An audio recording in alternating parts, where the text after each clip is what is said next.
This episode, we have a question and answer episode where business owners just like you have submitted questions. We have 3 really good ones about marketing and how to grow their business.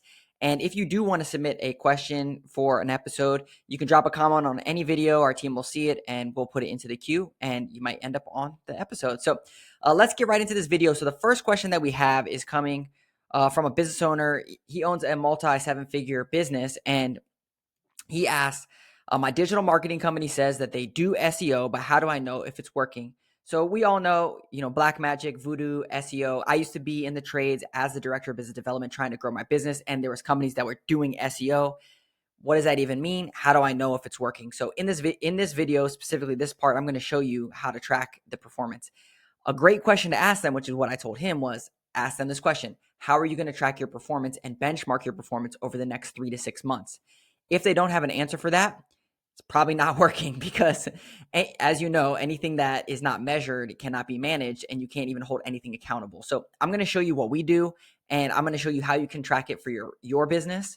And so let's get right into this. All right. So the first thing is we use a tool called Bright Local, but there are other ones out there like Ahrefs, SEMrush.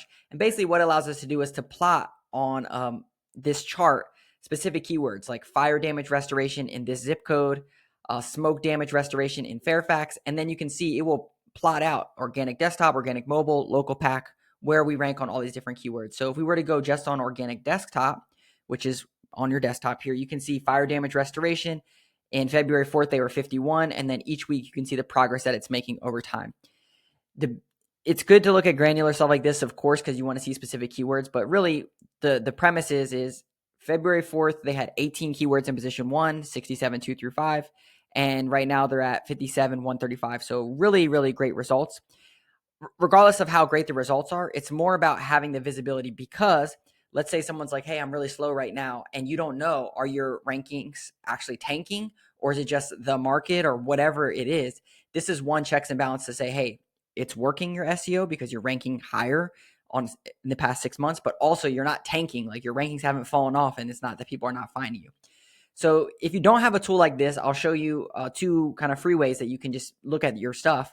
And even if you're doing this on your own, this is something that you should be doing. So it's really important. The first thing is on your pages on your website, there's this free plugin. It's called Detailed, and we have no affiliation with them. We just use it because it's quick. You can see your title tag, your meta description, and your H1. And we talked about this before on our channel, but basically what you're looking at is in your title tag, you want to have the service and also the service area, like the target service and service area. Same thing with the meta description. You want to have the target service area, and same thing with the H1. You want to have something in here that says fire and smoke damage restoration, and you could put in here your geographical target as well. So if you don't know how to download this, whatever, here's another very simple way. You go to Google, you put site and then colon, and then you put in your website. What this is going to allow you to do is to see all the pages that are indexed on your website.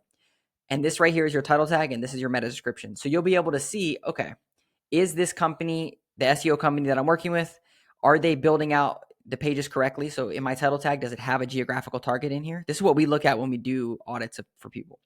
Then what you want to do is you want to go and you want to see, okay, are there other cities in here? Because that means that we're not just targeting Fairfax County, but we're also targeting Herndon, Vienna, Tysons, Alexandria, Chantilly. So we are building out what are called service area pages. This is doing the right stuff with SEO. So to answer his question, this is what I told him, was like, ask them how they're going to track your performance.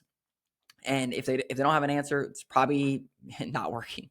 All right. Second question is, how much should I spend on Google Ads monthly? So this was a company that we had a prospect meeting with. Maybe we'll work with them, maybe not. But they're about $1 million, duct cleaning and dryer vent cleaning, mold remediation company. And they asked, how much should we spend on Google Ads? We get this question a lot, to be honest.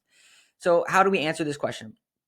So the first thing is we tell people your marketing budget should be 3 to 10% of your revenue. So if you do $1 million in revenue, you should be spending $30,000 to $100,000 on marketing on an annual basis.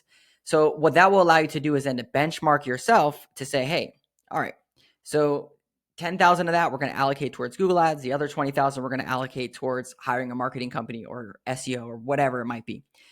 And that's a good start for allocating your funds from a marketing perspective. The second thing is over here, Google local service ads, we talk a lot about that on this channel, but one of the unique ways of using this is if you go into ads.google.com, local service ads on this page, it's kind of like their local service ads landing page. Scroll down, you can see how much a lead will cost in your area for a local service ad. This is a really good way to benchmark your Google search ads performance, because this is really what a lead should cost you if you do everything right for Google ads, search ads specifically. So basically what I'm getting at is, let's say that you wanted to designate $1,000 towards Google ads. Well, in this scenario, let's say that this was $50 and you spent $1,000. Well, presumably you should get 20 leads from that $1,000 if it's $50 a lead. So you can figure out, well, how many leads do I need to grow? And is this going to make a dent, right? If I give you 20 leads and you close 10 of them, and then your average ticket was $1,000, you can do the math and figure it out from there. So that's the first part to this equation. And I think it's pretty straightforward for most people. When they hear that, they're like, okay, that makes sense. The second part is figuring out what your return on ad spend is, because let's say that you set your budget at $1,000, but you don't know that $1,000 made you $10,000. If that is the case, then you're going to say, hey, well, I can always increase my budget. But if you don't know that $1,000 didn't make you any money, then it's hard for me or any other company to recommend increasing your budget or even giving you a budget, because we don't know what your actual numbers are. So if you don't track your numbers, it's really hard. That's what I told this guy as well, is like, you have to have some way to track your return on ad spend, which we made videos about that before, of like setting up landing pages, setting up your tracking information, and really pulling out a return on ad spend pretty tight. So that is how we would recommend from a Google Ads perspective. And then the third one is, what's the best lead channel that most people don't talk about? So this was a podcast that I was on, and he said, obviously the Google Gods, you have the different sections of Google, which we talk about, but what is that lead channel that most people don't talk about that's really, really good? And the answer is B2B relationships, business to business. This is going to be the quickest way to get leads for any business. More importantly, you don't have to fight hand-to-hand combat. Basically, what this means is, when you do SEO, when you run ads, you get leads, your CSRs or you are calling them and fighting for that job. And you might get the job, you might not get the job. It's very transactional. With B2B, you're going out and doing B2B relationships. You're building relationships with referral partners, HVAC contractors, electricians, roofers, gutter cleaning companies, lawn care companies, so on and so forth. And you're building a relationship with them, and hopefully they're going to be referring you business in, which, as we all know, referrals, it's much easier to close referrals, and you can really scale your business very quickly without having to spend a ton on ads and also fight for every single deal. You just build a relationship B2B. So what I told him was, whatever business that you're in, think of a complementary business that people ask you, do you do this service, or do you know someone that does a service? Find those referral partners, build a relationship, and have them send you referrals. There's a company when I first got into the trades, they were a duct cleaning company. They were literally a $3 million business. They had 36 Google reviews. A $3 million business, all they did was B2B relationships and referrals. That's their whole business.